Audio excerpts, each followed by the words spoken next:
If you need to reset two-factor authentication on your Revolut account, follow these steps to ensure a smooth process. Step 1. Open the Revolut app. Launch the Revolut app on your mobile device. Ensure you are connected to the internet and logged into your account. Step 2. Go to Security Settings. Navigate to the Profile section, usually found in the top left corner.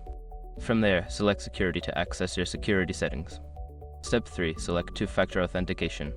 In the Security Settings, look for the option labeled Two-Factor Authentication or 2FA. Tap on it to proceed with the reset process.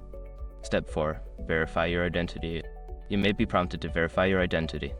This could involve entering your password, using biometric authentication, or receiving a verification code via SMS or email. Step 5. Set up new two-factor authentication. Once your identity is verified, follow the prompts to set up a new two-factor authentication method. This may involve linking a new authenticator app or updating your phone number for SMS codes. After completing these steps, your two-factor authentication will be reset, and you can enjoy enhanced security on your Revolut account.